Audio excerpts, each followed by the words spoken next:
Rent versus buy in 2023. This is what everyone's talking about if you're in the real estate world. If you're looking to buy, looking to rent, your lease is coming up in March of next year. So let's really break it down. We're just going to eliminate the noise and we're going to look at the numbers. So the first thing we're do is we need a control group. That control group is going to be a 2-bedroom, 2-bath in the city of Chicago as a rent and a 2-bedroom, 2-bath city of Chicago as own. All right. So those are numbers we're going to go off of. All right. If you're renting a 2-bed, 2-bath in the city of Chicago, you are going to be spending $25,000 on average, could be higher or lower, but $25,000 on average on rent. This is, for lack of a better word, it is dead money. Once you pay it, the only thing you have is utility. In the city of Chicago, 2-bedroom, 2-bath, the mortgage payments are just about the same. It's $25,000. It actually kind of matches up really well, 2-bed, 2-bath on both sides. Here's where it gets interesting. On a 2-bedroom, 2-bath, on the buy side, you actually make about $4,000. I'm using simple math here on equity. So that is equity. This is money that you get back when you sell. So this is kind of like a 401k. That's what I tell my clients because you get that back. The other thing that's kind of interesting is that if you can't afford $25,000 in payments, you're normally at a certain tax bracket. Talk to your tax accountant. I'm not one, but it's going to be about $8,000 in savings. What's that mean? That means that all the interest comes off the top of your taxes and then you multiply that by the tax bracket. So it comes off the top. That's normally going to save you about $8,000. So you pay $25,000 in mortgage payments, you got $4,000 in equity, and you've got $8,000 in tax write-offs. Right off the bat,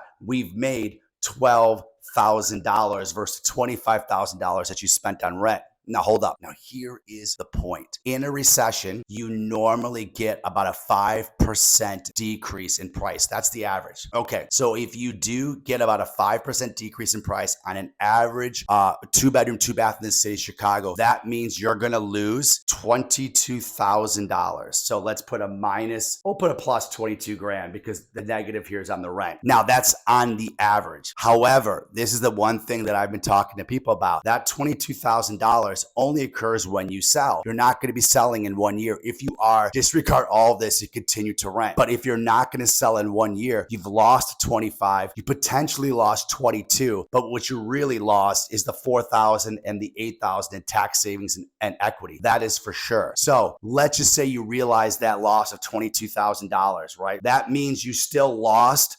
$3,000 in rent. Even if you sold and you got the 5% decrease, right? But on top of it, you also lost $8,000 in tax savings. That's real money in your pocket in February. And you also lost $4,000 in equity. So you've actually lost, let's see, we got 12, we got 15 grand is the money that you actually lost renting in 2023 versus buying in 2023. However, this is a worst case scenario. This means that rates don't go lower, which they are going to go lower, and you have no appreciation as rates go up. A recession usually lasts about 10 months. After 10 months, the gains in equities and housing is massive because they have to lower rates as you get into a recession. So this is your worst case scenario. So this is kind of how I break down the math and keep the emotion out of buying or renting in the city of Chicago.